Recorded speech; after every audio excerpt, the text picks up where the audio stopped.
There you go. Awesome. Thanks, Erica. Appreciate it. Winning. All right, you want to kick it off, my friend, and roll us through the agenda? Absolutely. Cool. I went Thank you all ahead. so much for being here. It's good to see everybody again. First and foremost, shout out Costco is now selling Ollipops, and they've got three different flavors. This one is tonight's meeting's brought to you by Vintage Cola. There. Okay, yep, there you go. For those that want to follow along, I dropped the agenda link in the chat, and we're gonna kick things off. Thanks, Maggie. Thanks. Um, One quick question. Is there a way to do, I was thinking we were going to do captions or the transcript. Is that something that each person can do on their own So or? y'all should be able to click closed captioning if you want yes. captioning live. And then the way that the Zoom is set up, I'm so glad you asked, Judy. The way the Zoom is set up is it will create its own transcript, Okay, which we will then use as the transcript to put into YouTube that it will read as the closed captioning. thank you. Yeah, so glad you asked. Appreciate it. Todd trained me. Hey, I'm learning too. I'm learning too. But yes, absolutely. We will He's got definitely make sure that that's there. fancy Zoom. He's got fancy Zoom. It's Hey, great. Jessica. Ooh, so many All right, people. Erica. Okay, now we're ready to go? Okay, great. Think so. So, oh, welcome, welcome. Thank you all for being here and for your time. Come and go as you please. As some of you know, this is being recorded, so afterwards we will be posting this on our Facebook page. So please feel free to share it to all of your friends who are interested in wanting to know what's currently happening in the Minnesota State Task Force, which is exciting stuff.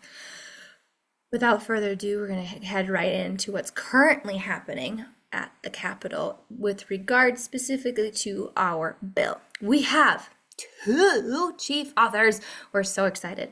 One on the Senate side, Senator Lindsey Port, and then one on the House side, Representative Mike Freiberg. Both amazing cheerleaders of music therapy and what we get to do, and obviously to get to serve their constituents. We have been working really hard as co-chairs to meet with them to kind of formulate a strategic plan for 2026, which is why we've been a little silent as to getting updates because, oh my, these legislators are so busy and I can't even count how many times we've rescheduled the strategic planning meeting to make sure that everybody is at the table. Right now, it's scheduled for Friday, this Friday. Fingers crossed that we get to meet with both the House team and the Senate team to figure out what our next steps. In the meantime, we recently, as you notice on the 4th of November, we met with the legislative assistant of Senator Lindsey Port, CJ. They are amazing. They are a rock star, and they kind of gave us some updated marching orders on what to do and a little bit of guidance on how to proceed on the Senate side.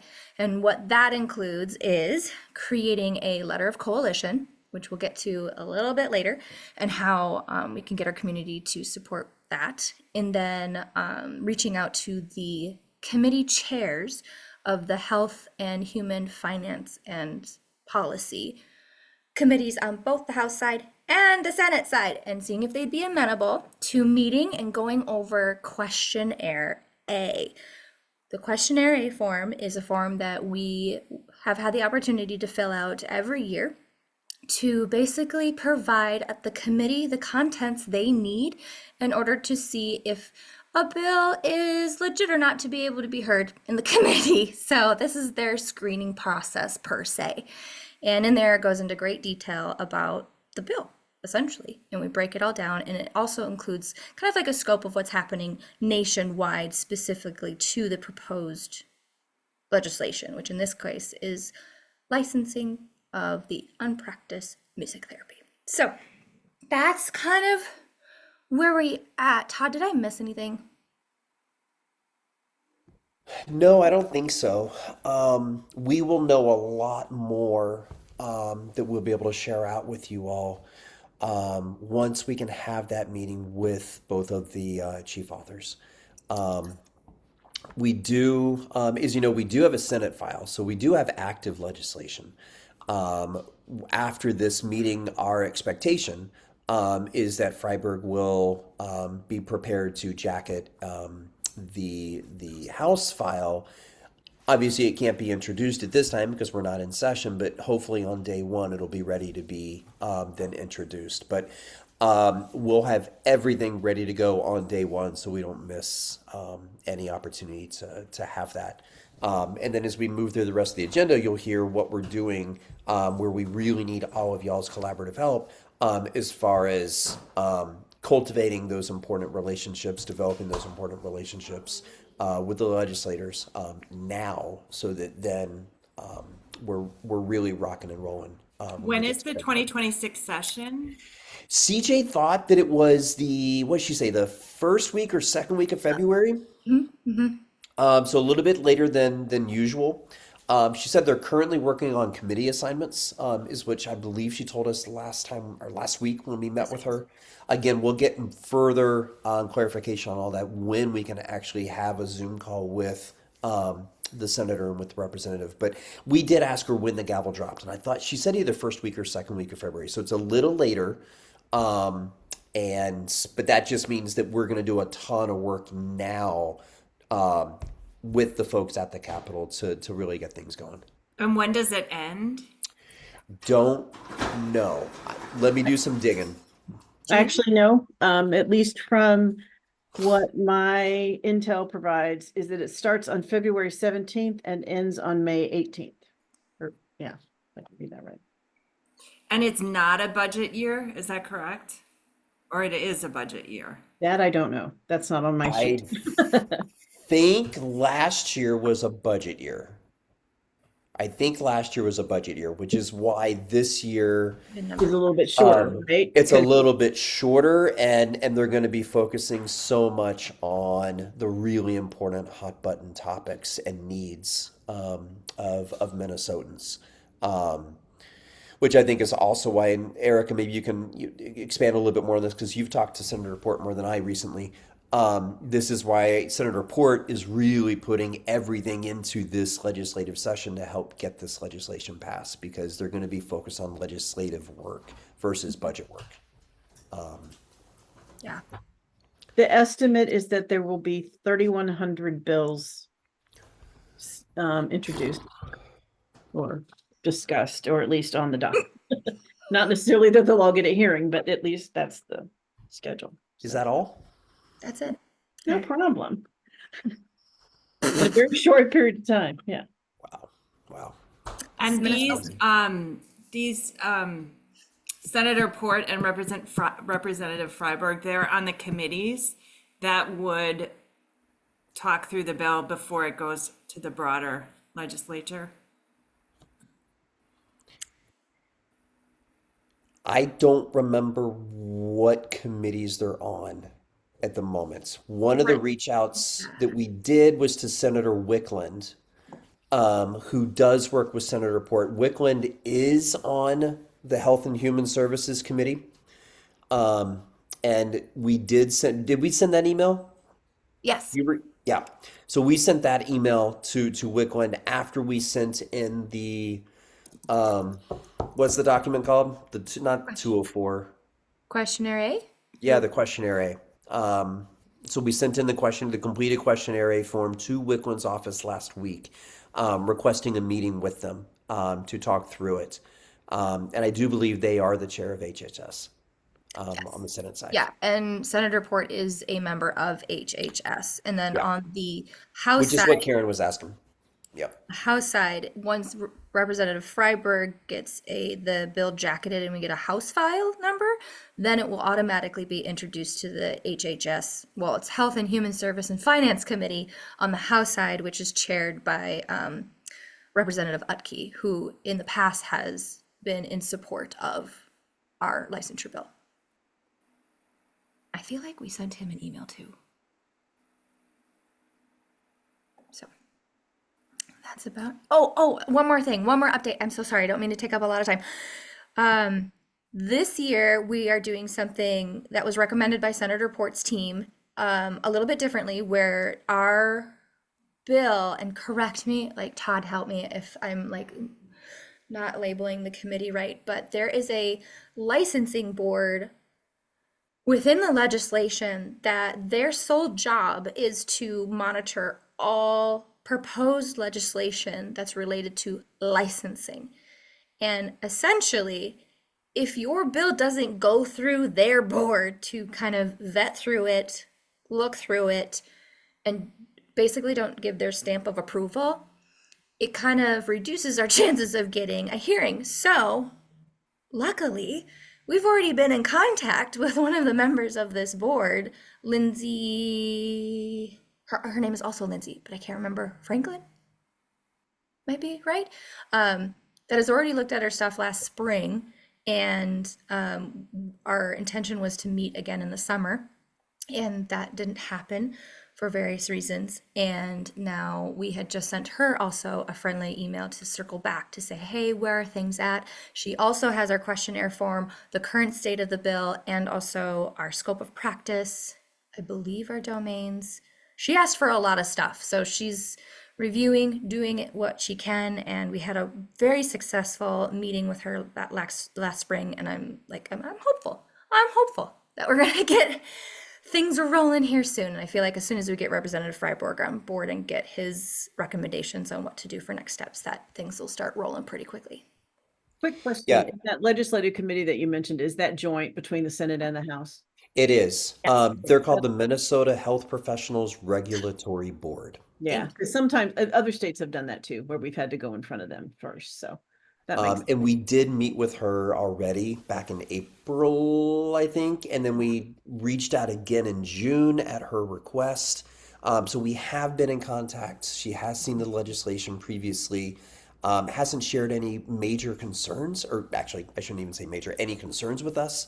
But it was recommended by CJ last week that we reach out again to make sure that we are on their radar and that there are no surprises once the gavel drops in February, and that we've got their support. So it's just easier to sail through with their stamp of approval. right. And CJ is CJ is Senator the Port? legislative assistant for Senator Port. Okay, just want to make sure I got the right names right. Yep. Now, just to kind of as a side and tie in with the email that Mark sent earlier today, just we have the process of having a whole legislative committee assigned, and something that he, talked about possibly doing in alignment with this work. My understanding is that now we will talk with both of our sponsors to get their input on that process and how they see that right now with this, since we've already got legislation filed. At least from the national perspective, my thought is that we should move forward, obviously, with whatever the legislators say, because they're the experts when it comes to making sure this goes through the right way. And so having this, this joint legislative committee be already on board with, or at least be aware of this work, that's a good sign. And that if they don't recommend it, that we're going to proceed with the current plan to go ahead and follow with legislation, pursuing a hearing in 26. And I can just speak from, there's only been one other state that has done something similar. And Dena, if you want to chime in too, Illinois years ago, they actually passed legislation that created a study group that then looked at, do we need licensing for music therapy?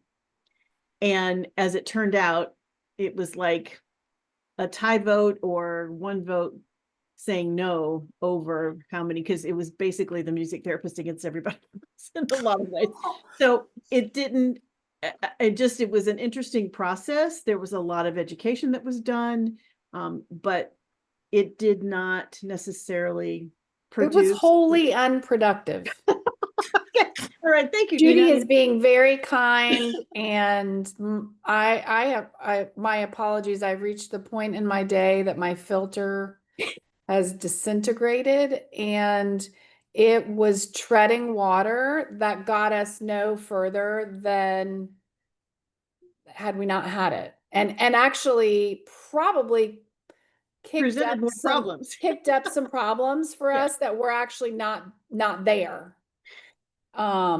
So there's a very fine line, I think, between having multiple possibilities and avenues, and then also like drawing attention to something that is like, it just is unnecessary from my view. Like it makes your life harder. Like you all are the ones living there answering the, like we pulled experts in, like Russell Hilliard testified for us because we got incredible pushback and just ridiculousness from social work that was really difficult. And he's a college professor. He is a social worker. His master's is in social work. And it was just maddening. And it wasn't about facts. It was really more about triangulating. And so we ended up actually giving a couple other professions the angle to block us in ways that we hadn't been blocked before. So I'll just come out and say, I'm not a fan. Yeah. There, I said it. But really, it really is that we have to go with what the legislators suggest. And so I feel like we have some really strong sponsors, and that it's best to take their recommendations, especially knowing the current political climate and what they're expecting and anticipating in 26. I think everybody's exhausted. It's been a difficult year from the federal level, lots of changes, lots of unknowns, lots of chaos, which is kind of intended just to keep us, kind of frantic and maybe not respond in the way that we should. And so I feel that it's really important for us to just stay focused on what is best for Minnesota, what is best and recommended by the legislators. That's been productive and successful for us in other states. So I really am confident that I totally get where Mark's coming from, but just from our experience, I really want to see what our sponsors have to say about that. I want to clarify too, because Maggie said she's surprised about pushback from the social workers. Understand, it was not the social workers who were pushing back. The social workers really largely are not involved in the process, but their lobbyist is, and he was just very difficult to work with and unreasonable.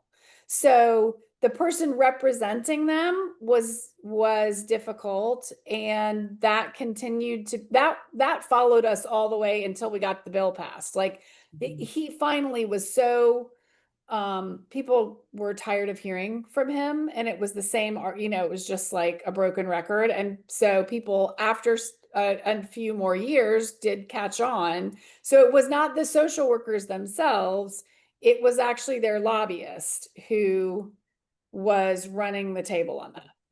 So, and this is Kimberly, if I can chime in real quickly. The other piece to keep in mind is, there is something to, we have a plan, we have something that has been built for months and years. And so let's see this through. We're in the middle of a legislative cycle. And let's see what happens this year. And if we need to go back and reassess and re-strategize, then is a time to potentially look at other potential directions. It's kind of the other piece of this as well.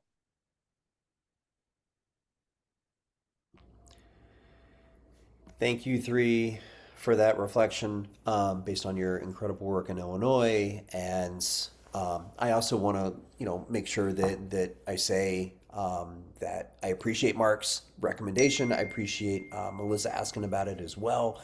We have to ask these questions, and I'm glad that they are comfortable to bring these forward. We don't know what we don't know. But it's interesting to hear what's happened in other states, and if we can learn from their processes, obviously knowing every state is very different and has their own personalities in the legislature. We all get that, but hearing y'all's experiences, lived experiences is very helpful. And fingers crossed, with the support of that Minnesota Health Regulatory Board, in conjunction with our champions, our chief authors, in conjunction with all of our collaborative work, this is going to be a successful legislative session for Minnesota music therapists and those we get to serve. Cool. All right. Anything else, Erica, as far as updates that we wanted to touch on, or anything else under that first agenda item, either from you, Maggie, and or from our amazing AMTA and CBMT folks? One thing that I want to add, I do want to clarify for the record that we did email Senator Port's team to ask their perspective on what do we do for a state advisory task force board. Like I read the statute for Minnesota and I have some clarifying questions.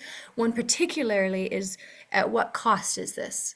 Because there's a money factor at the bottom sentence of the statute that I don't know who pays for these board members to be a part of the task force to do the advisory. So that is something that I'd like to know. I honestly do not know anything about a state task force advisory board. So I'm so excited to learn more and looking forward to hearing what CJ, I sent it to CJ, and then Chris is the legislative assistant for Representative Freiberg. So once they get more on board, I'm hoping on Friday I could add this question to our meeting and say, hey, what about this? And I'd love to hear all of their thoughts on it. So more to come. But yeah, the next is National Folks Updates. If there's anything that you want to or would like to address, go for it. Kimberly, Dena, I mean, I'll add my 2 cents, but any other thoughts? I mean, a lot of, quite frankly, a lot of the, from a national perspective, a lot of the fires we've been dealing with recently have to do with some state-specific waiver issues in a couple of areas. We're mostly just planning and prepping for 26. That's my 2 cent national update perspective. Yeah, I think a lot of states, they're obviously taking a look at everything based on what has happened at the federal level. So once legislation passed this summer by Congress that proposed all the Medicaid cuts coming in future years, not right around the corner, but just, and then just everything that's been going on with the shutdown and everything.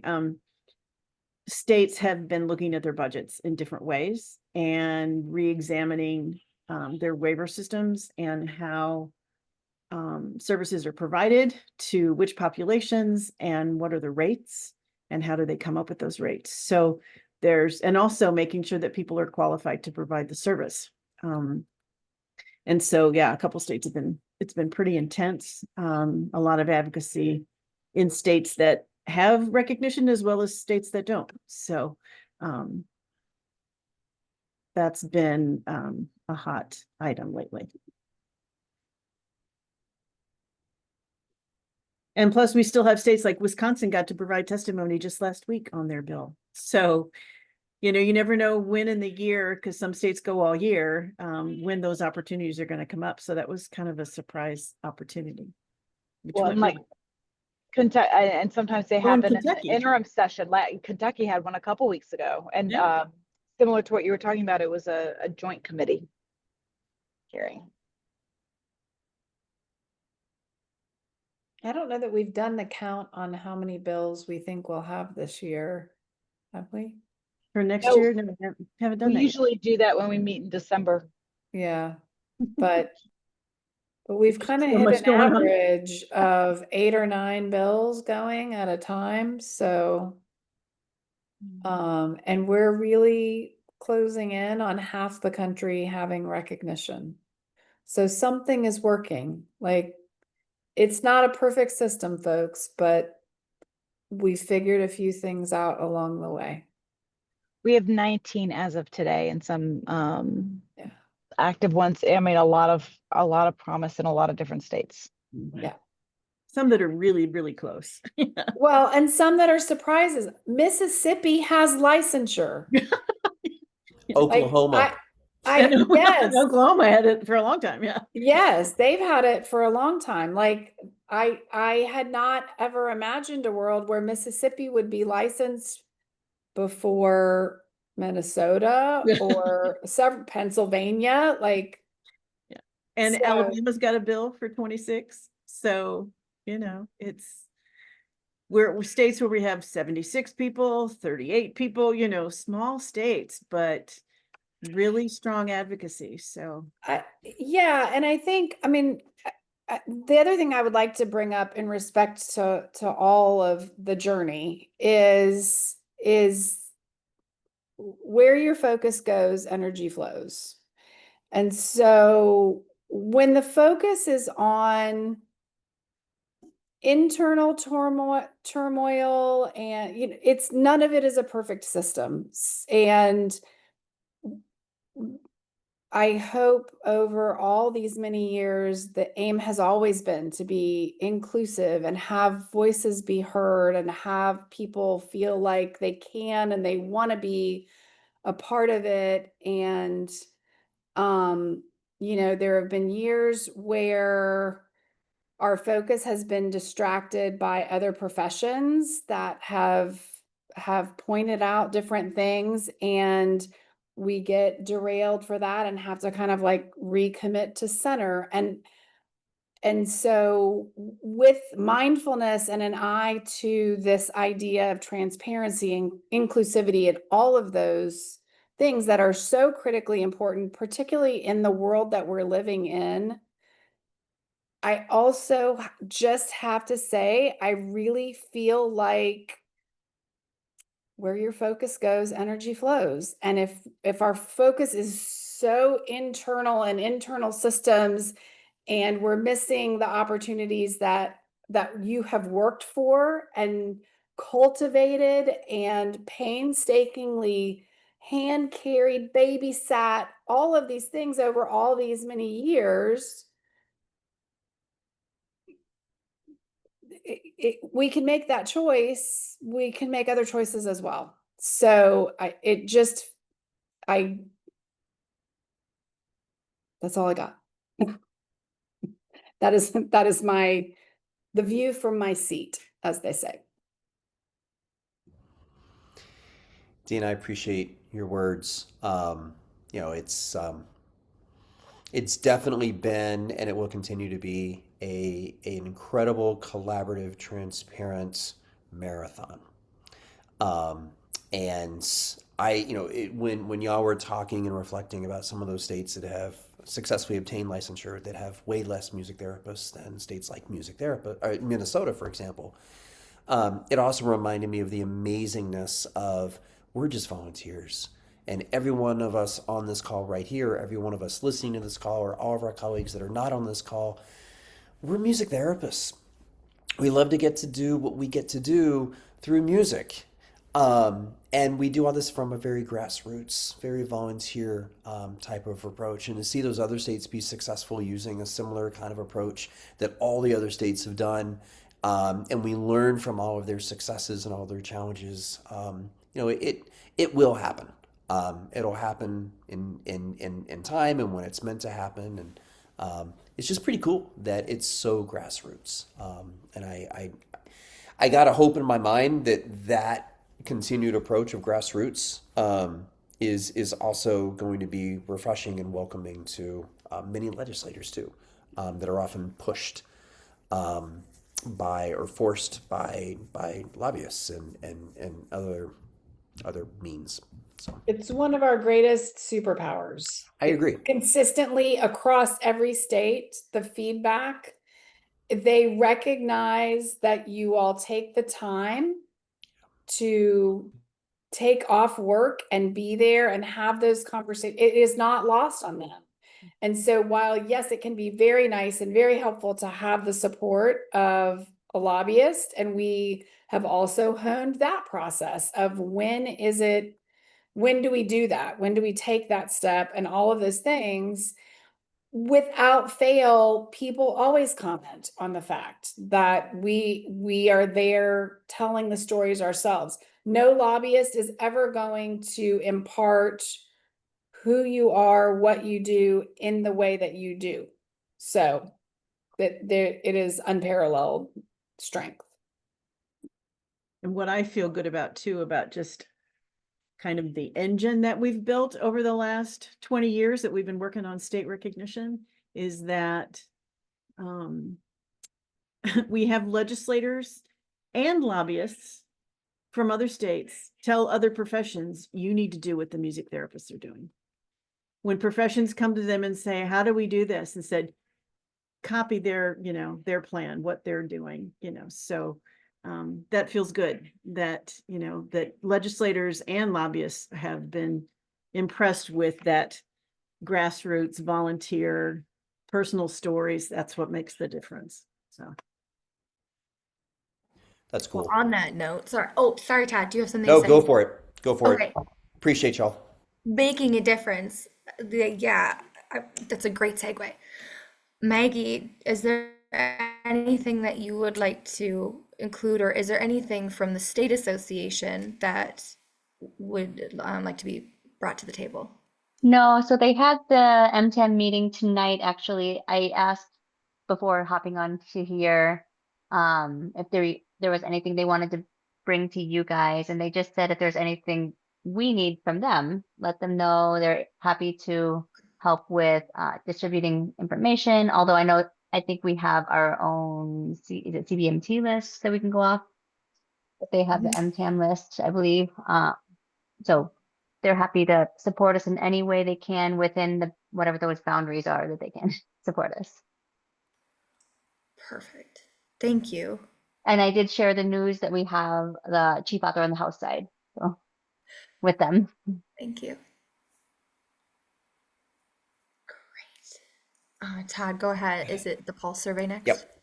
So I want to thank everybody. I'm not going to name anybody because I will leave somebody out, and I never want to do that. But I just want to thank everybody that sat in on and participated in directly or even indirectly through email responses to our analysis of the pulse survey that we did various times during the summer.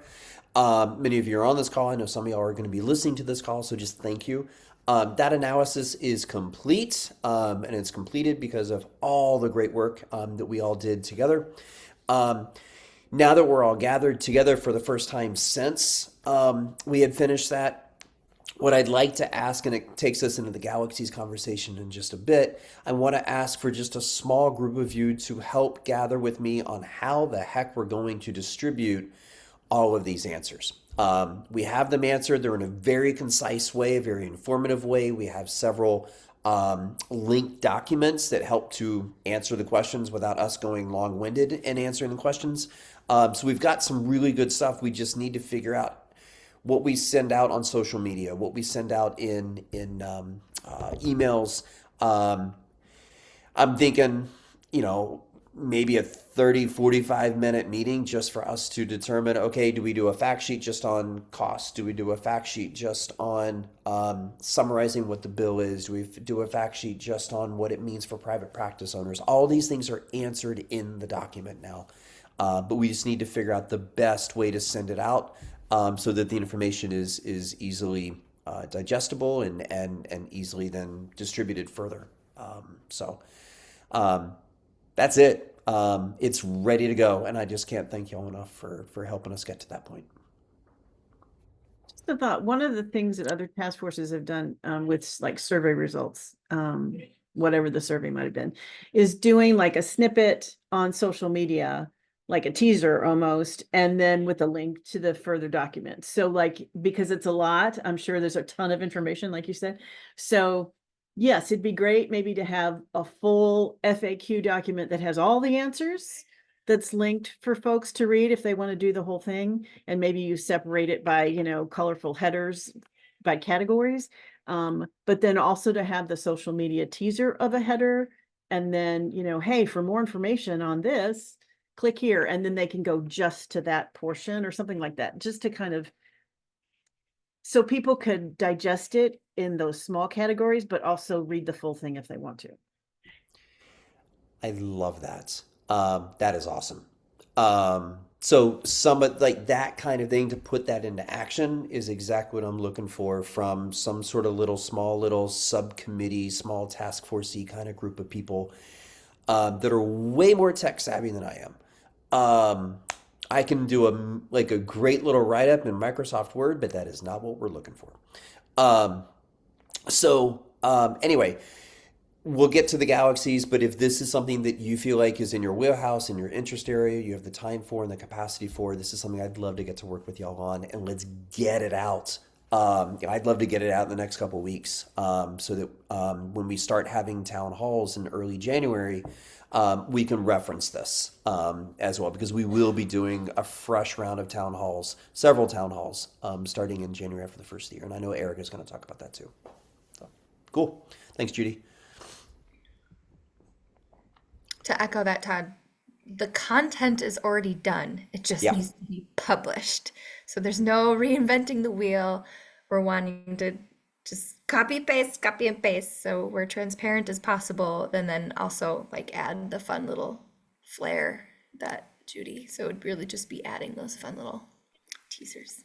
And just talking about fun little teasers, we have a Canva Pro account? I don't know if you all have that as a task force, but you can, if you have people that want access to that for task force work, just let me know their emails and I can invite them to the group. So that's an AMTA account that you all can benefit from. So That is super cool.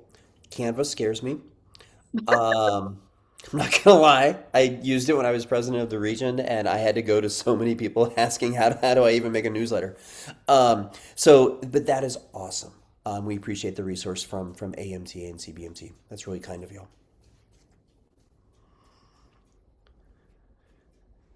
Town halls, 2026.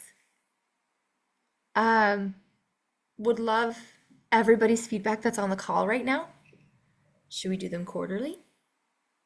Should we do it before and after the legislative session starting in 2026? Every 6 months? What is digestible for all? And then also what we have done. So for 2024, end of 2024 and all of 2025, the task force has strategically been kind of approaching our most popular populations that we serve and the music therapists that are in it. So we went to St. Paul Public Schools and we did a town hall there to really kind of help answer questions and go over the bill in the sense of the education world, music therapists that are working within education, and then that's published. And then we went to hospice music therapists, so music therapists that were working in hospice. We also did we kicked everything off for a general town hall that goes over the whole bill. And I believe that was the week before GLR conference or the week after, I can't remember, but it was last spring. That was so fun. Some of the national folks were present for that as well. And that was kind of what kicked everything off. And then there was also a NMT town hall where they gathered all of the Minnesota music therapists that specifically work in NMT. And then there was one in the works for business owners, MTBOs, and also individuals that work in hospital settings. So, and then there was also talk in the fall to go to St. Paul Public Schools to do a town hall. So those still are in the works in order to really kind of get them going so that we can give them updates and most importantly, provide opportunity to listen and to gather questions and to answer as many as we can and to really kind of get the wheels going to kind of support licensure so that way individuals can make a sound decision on, oh, yes, this is how licensure is. Oh, this is what it is. Oh, this how it impacts me personally. Or, okay, no, I don't know if I really want that. So yes, it's just been really, really fun. So I'm coming to you for 2026, keeping in mind that we're still working on going to the hospitals to do a town hall. Minneapolis Public Schools is in the works, and also the business owners, the Minnesota business owners. We're hoping to do another overall review of the license bill again. So should we do it in the spring? Should we before? I think we need to do as many as we can sorry, I don't mean to cut you off. Sorry. I think we need to do as many as we can in January. With the gavel dropping middle of February, I think we need to get these town halls in, even if we're doing 2 a week. It doesn't have to be the same people doing them. We can divide and conquer amongst this amazing group of colleagues here. But we need to make sure that our colleagues are in the know, I think, well before the gavel drops. Yeah. I don't know if we have no funds to offer at lunch, but if people want to do something over lunch, then yeah, that'd be great. I wish we could offer people lunch. That'd be nice. But yeah, I think we can definitely do something over lunch, do something in the evening, do something in the weekend. I think offering different times. Plus, everything will be recorded, and if they can't attend, then we'll share it out to everyone as well, and they can watch it at their leisure. By the way, hi Mark. I didn't The get to say hi question, before. the question was from Mark, offer a lunch and learn series that has multiple members support the conversation, also grow connective communication and issue representation skills. And then they put in brackets, January 5th through the 7th, town halls was the suggestion. And then Todd just answered, for those that can't see the chat that watches the recording afterwards. Q code updates. I don't know what you mean, Mark. So, Sorry, I'm sorry, I meant 5 to 7 presentations in January and you Q code adapted scan and updates so that people, once they get a Q code, then they can get automatic notifications to their text. So we don't have to like link tests, and then we could do like when they do that, then they could get a line in registry for a small pop-up website that would just be functional for that and closed to everybody else. So it wouldn't be like open. We don't want other people scouring and scraping our own stuff like that. And it'd be pretty quick to do. We have some savvy tech people. It's plug and play. There's advertising on the side of it, so you might all discover that you're gonna need to get hair dye or products for Christmas. But Are you talking about QR codes, Mark? Is that what you meant? yeah, that- but You call them Q codes. I just call them QR. my typing is like having mittens. Oh, okay. No, that's okay. I just want to make sure I was following you. Okay. No, that makes sense. We've done that with like NCSL. We put our key documents and then just give people the QR code. So So much easier to switch out information as you need. to update it as things change. Yeah. Yeah, we've integrated. I'm so glad you said QR code. I'm like, wait, what's a Q code? Like I just learned about 6.7, so like I'm really slow. But anyway, yeah, Mark, we've got some stuff in the PowerPoint slides that are QR'd. And so like the plug and play, the lift and drop, it's a brilliant idea, and it's absolutely something that we need to be using more of. It's so accessible. Yeah, great idea.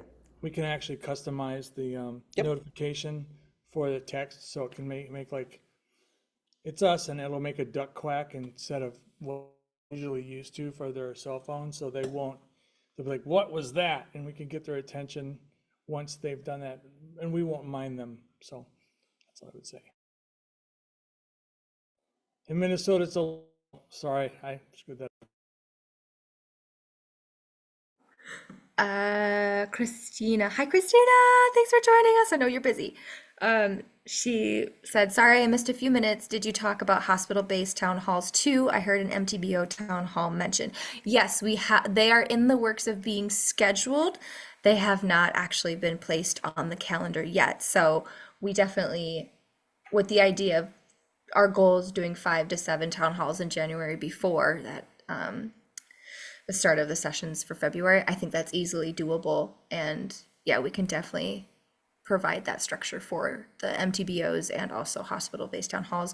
Are there any other areas that anybody on this call thinks that we should specifically add and target to the list?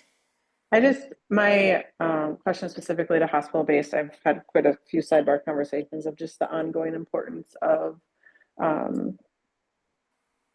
like, this isn't the purpose of licensure, but how else do we continue to delineate between music therapy and creative arts and arts and health and music and, or the, arts and medicine types of things.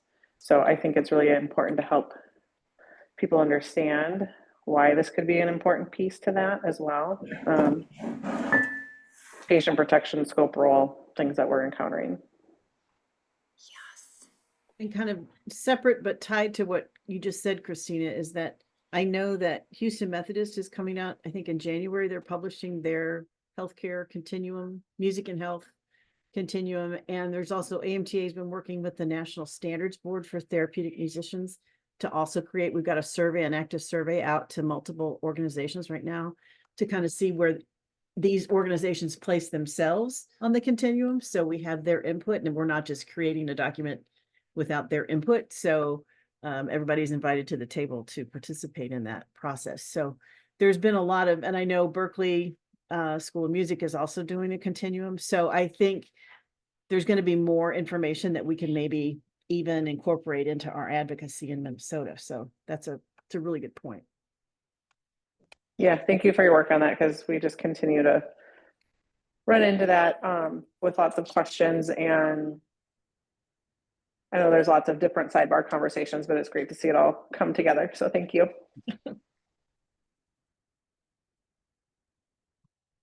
That is so awesome. I wanted to chime in something, pardon the pun, but now we have Dena and others here.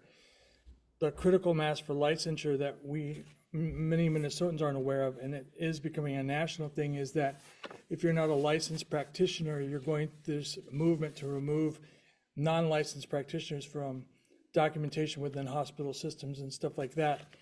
And that's happening with Epic. And I actually, the protocols here for documentation within Epic and then routing for source documentation, and why we need to have licensure, because it's kind of becoming a policy where it's like, in order to have key point documentation for upgrades coming up for 2027, how are we going to be able to do system-wide identification of music therapy if we're not allowed in those things?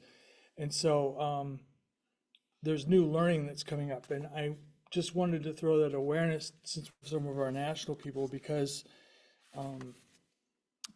that's something that you might want to consider for the town halls as a rationale for licensure. Because who remembers Annie Heiderscheit? I'm not throwing her under the bus, but I will tell you this. Dr. Annie Heiderscheit, with all of her clinical training, was not given permissions to document at Masonic Children's Hospitals and clinics, even with advocacy, until, and so that was already a problem. And we're seeing scope of practice, and we're seeing a modulation of scope of practice that's creating conflict between services. Different story, but I would like to do a write-up to share with everybody else about that, if that's cool. Mark, I'm just curious where you're getting your information, because that scares me a lot, because I feel like it is so important. I work at HCMC, and it is so important for my patients that my notes are in the Epic. So I hadn't heard what you're saying, Mark, and it scares me. Okay, I don't mean to scare you. It's not extractive. So like if you're already there, I wouldn't think that way. What I would just say is that the way that they're refining, and there are demands from the pay industry for a certain kind of refined source of informatics. When you say they, who do you mean? Sorry. Pay providers, but also the systems, like when you talk about like Epic documentation software. Yep. They'll build anything, but they're looking at stuff from a liability perspective. Not that far from school districts that have removed, Christina Brantner could talk about this, where music therapists in Minnesota were removed frequently from IEPs because of the liability level. And I didn't worry about it like that, Karin, as much as it's like this is a critical mass that even our legislatures are not aware of, but it is. So it's the Epic people, or is it? No, it's coming. Sorry, I'm just not following. From hospital systems. Yep. Pay providers, insurance companies. Insurance companies, third Even party. Medicare and Medicaid, although I have all of the access to that information is just a 404 not available for the government side, and that's because of the darkness over there. It's just for awareness, but it's not to worry about, it's to empower about on this, okay? All right, well, thanks, Mark. I had not heard that. It's very not to interesting. swallow down. I wrote a bunch of stuff for Epic to start with, and that's how I learned about it, okay? It's not right now, it's like, oh, why are non-licensed professionals documenting here? It doesn't, and if you think from a liability level only, we don't want that in the documentation. No, we don't. We can have ancillary documentations like plugins, but when it goes to the medical record, and then that segregates us from appropriate treatment. We don't want that. And our legislators in Minnesota are not informed accurately on this, and I want to be able to get the accurate information. And so I'm working with some sources. That's all. Interesting. Thank you. No worries, just reality. Thanks, Mark. If anybody else has any recommendations, I want to be respectful of everybody's time. As far as who we can reach out to for town halls, know that any specific population of music therapists that we reach out to, we do highly encourage somebody who's actually living, working in hospice to consult with, so they look over the PowerPoint slides, and then we highly encourage them to join us in the town hall presentation. So there's no pressure to have to present with anyone, but we absolutely would love somebody to co-present. At least one of the task force members will be present to be able to ask any bill specific questions, but we really would love somebody who's actually on the ground working in the specific population to be able to answer questions that are specific to that population or area of expertise. So if anybody's interested, reach out.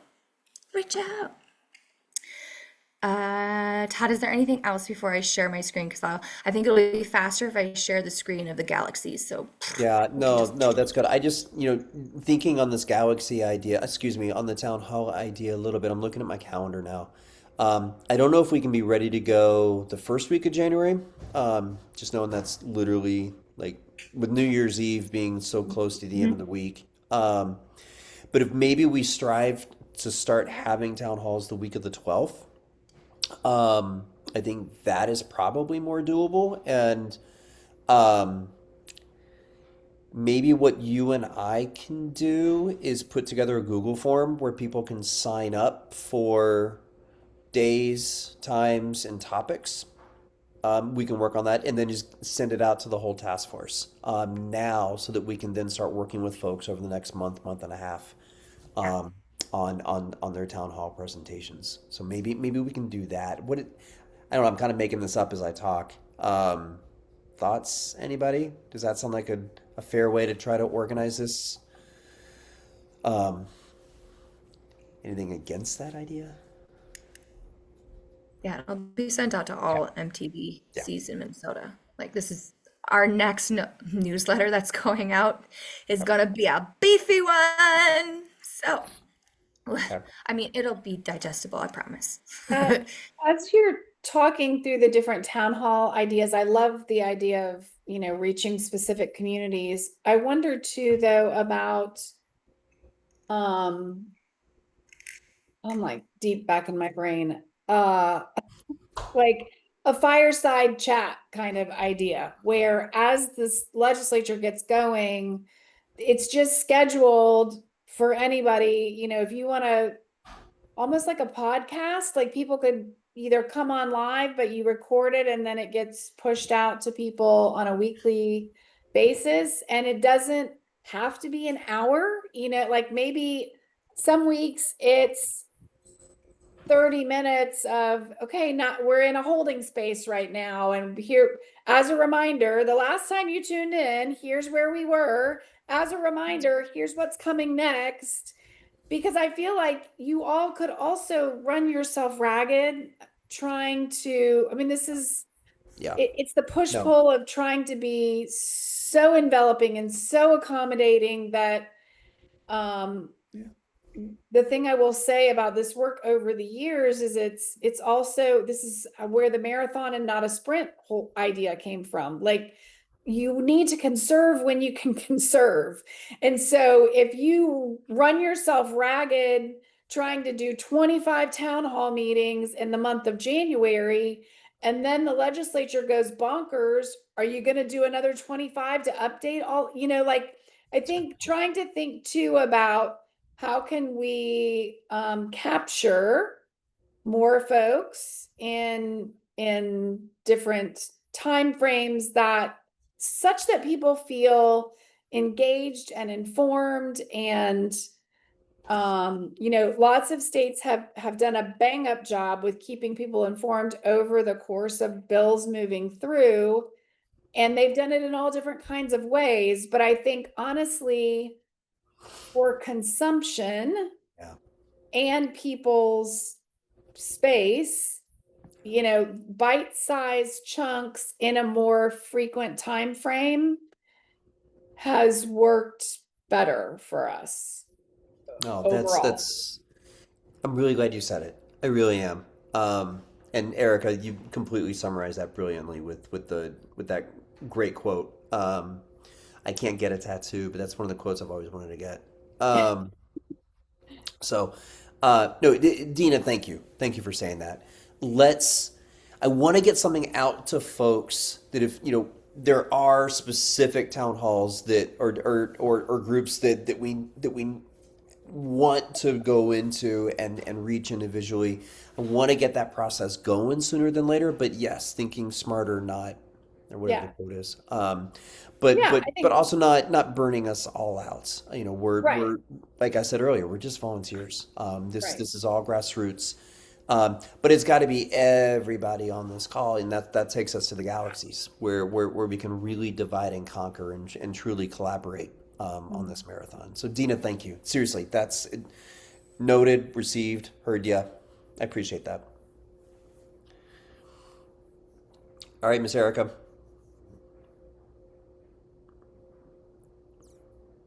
I think you're muted.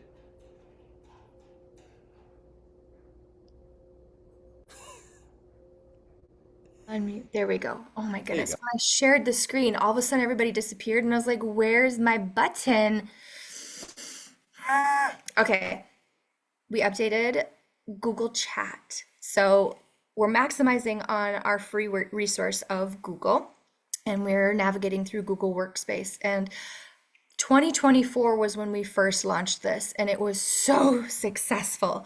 And the email campaign to start gathering the troops, woohoo, to work in each one of these galaxies is about to start, and it's going to be underway after we've received feedback from you all. So I appreciate those who are able to stick around for the next 5 to 10 minutes. I promise I won't take too long, but here is where the chats, which we, because we're Star Wars freaks, or at least I am, have converted it to galaxies. Basically, they mean chat rooms. Each chat room is bolded. The first one we have is the map directory. And before I get too deep into all of these, know that all of these have already been established. They get to be updated. So most of the work happened from the 28 amazing individuals that were part of these galaxies last year. So it really is kind of updating it. And the other ask is that we noticed that we received a bunch of amazing questions from each one of these chat rooms that we are asking for individuals who would like the opportunity for a leadership role to help funnel all of these questions and be able to support when they can and to funnel them to the co-chairs when needed. But know that each of these galaxies has a guidebook, a little mini guidebook to it that literally gives a step-by-step instructions and policies and procedures that were done last year, and they have been updated based on the feedback from last year as well. So the first one we have is the map directory. We have currently an active map directory of all board certified music therapists within the state of Minnesota. We recently received an updated MTBC list. So on, I think last week, Friday, Thursday, somewhere around there. So it will be updating that. So that way our legislators can be directed, and also our music therapists can be directed to see where are we? And the only thing that's disclosed is the zip code of the MTBC. There are no other identifiers, only the zip code and these little pins. It's so great. Demographic and consensus survey. There are 2 tiny surveys that get to be launched before the especially the consensus survey, before we go to a hearing, because the legislators would like to know who's on board for licensing and who is not in our industry in Minnesota. So that's the consensus survey. It's only 3 questions. And then our demographic survey. Again, it's already been created. We get to update it and then send it out, and then that whole organizing process. Then there's the Minnesota Music Therapy and Legislator Connections.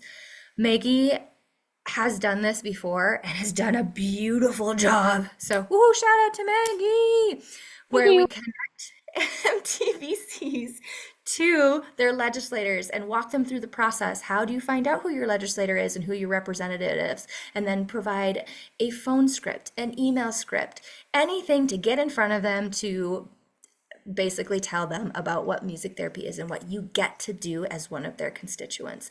And we're going to make this we're going to shift this a little bit this year, because right now our guidance from the legislators, the legislative team, is that we're only targeting the committees that the bill will be going through. So that leads me to the bill journey tracker. This is our new galaxy this year, where we have a committee who is going to be monitoring where the bill is going and to make sure that that bill has all the necessary information as it's traveling from committee to committee to committee to committee, to make sure that everybody has what they need. And then the bill tracker committee will also coincide with the Minnesota MT Legislator Connection Committee to make sure that we are make sure the MTs know this is it. It's your chance to shine. Next, tell me if I scroll too fast, are the fact sheets. The fact sheets are our talking points. This is what gets shared to all lobbyists and all individuals that always email us and say, how can we help? What can we do? What's happening?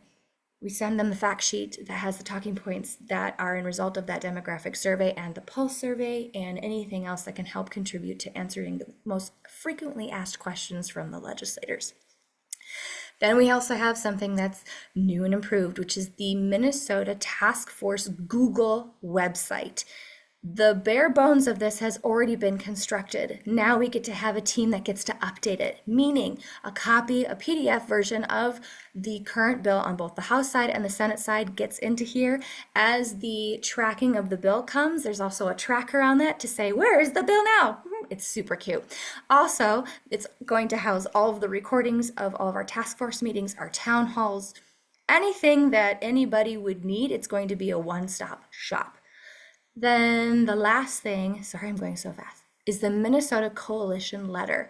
This was a special request from our Senate side as of last week, I think we met with them, where they are asking for us to create a letter, which we have in draft form, where we spend 2 to 3 paragraphs describing the purpose and the point of the form of legislation or proposed legislation. Then after that, they are requesting a list of all organizations, friends of music therapy, anybody that wants to be and approves to be on this letter, to be listed in 3 columns, however long it needs to be, so that when the legislators see this is going to be accompanied to our bill on both the House and Senate side. So as it's traveling through committees, if a legislator wants to know specifically, I want to talk to this specific organization or this specific person so they can get an unbiased opinion, that is the trend right now. Instead of having a bunch of testimonial letters, because legislators don't have the time to be thumbing through all of these testimonial letters to see, oh, this is what they're talking about. Right now, it's more about real conversations, to be able to speak to people, to know what's going on. So we're also including lobbyists in this too. So if you are working for a company that has a lobbyist that represents your company at the Capitol, yes, absolutely, reach out to them to see if they're amenable to adding us on the list and for them to be added to our coalition list. So that's something new. So this committee will solely be kind of updating our current list of supporters and reaching out to them and getting direct contact information, preferred contact information. So if a legislator asks at any point in time, which we'll know from our bill tracker people, I want to know further information from this specific organization or person, we'll be able to have the information for them and get them connected right away. And so that way they can get the information they need in order to vote. That's it. That was a lot. Information dump. What questions do you have? The email campaign is going to be starting tomorrow or Friday, depending on if there's any urgent things that are coming up now, where get ready to be blasted because it's going to go in so that in hopes that everything's going to start December 1st.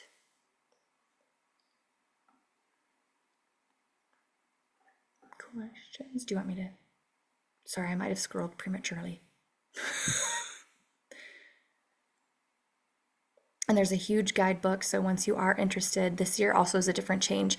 We're putting everything in one big Google Doc, and I don't know if you can see that there's this side panel. We're taking advantage of this tab, document tabs, and that's where everything is going to be housed. So that's what I got. Thoughts, feedback. I'm so excited to launch them. I'm just, I can't wait. I love the approach.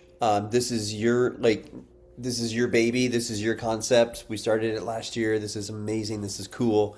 But it's a great way to, because everybody has their own strengths and their own time limits and capabilities and all that kind of stuff. So this has just been a great way to really encourage everyone that's on this call or listening to this call to pick what they feel is best for them. We can't do this without you. And you can be on multiple committees. You can go on and off committees. There's so much flexibility, right? We're all colleagues. We're all friends. So sign up at the capacity that you feel like is best for you. And we can't wait to really, really roll up the sleeves and get going on all this important work with everybody.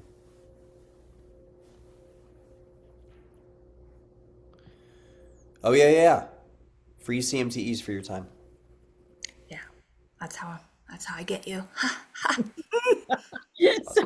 So what's the plan for the next meeting for this group, for the full task force?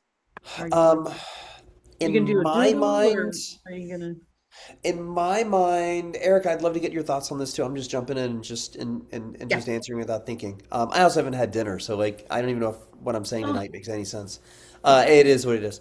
But anyway, I think let's have our chat this Friday with the senator and representative. Let's learn what they say. And then we'll obviously send a summary out to everybody on the task force based upon what we learned from them on Friday.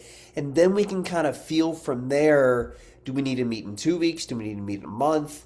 Obviously we have Thanksgiving coming up, and then we have the holidays coming up. But with this going to be a short session, I think we're gonna need to meet maybe a little more frequently. Even if it's just to make sure that we get information out to everybody, and transparent. So why don't, like, my gut is telling me let's not set a day and time now tonight. Let's circle back to y'all first of the week next week after we have a chance to craft an email to everybody based on the meeting on Friday. Erica, yeah. is that okay? I Yeah, didn't mean to speak for you. we're kind of at a standstill right now until we can hear what the House says, the House side, and then because we don't want to meet just to meet. Yeah. We want to make sure Right. that we Oh, can no. Yeah. support each other. So, and if there's a lot of stuff that we can do offline, then we're going to do that. So be on the lookout if you aren't already and you would like to be a part of the Google group. We can add you because that will be the main source of where all the notifications are going to be coming. And then if you know of anybody who would like to join the Google group, let us know and we'll give them an invite. And then friendly reminder, because we're going to be sending out an email to all Minnesota MTBCs, double check your spam. Double check your junk folders. Mark the email as safe if you can. Double check your security settings because oftentimes, especially with larger companies, rightfully so, it's necessary. They have really high security settings on their emails, and we have a free Gmail account, so it's often flagged spam, which totally get. And then in addition, lastly, make sure you can log into your CBMT portal and update your contact information, because if it doesn't say that you live in Minnesota, we didn't get it. We didn't get it. And then you're not going to get the email. And then know that everything that we send out is also posted on our Facebook page. That's all. That's all I have. So yeah, yeah. Cool bean. Cool. Thanks, Erica. Judy, thank you, and thank the rest of the team as well. Kimberly and Dena, and thank everybody here that was here this evening and that's going to be listening to this. Fingers crossed, this is going to be a great, successful session, and truly, truly, truly cannot do it without anybody here. So appreciate y'all. Thanks so much, you guys. Good to see you. You as well. Take You care. as well. Thanks, Judy. Bye-bye. Y'all in Minnesota, go look at the Aurora Borealis if it's still out tonight. My husband was just looking at it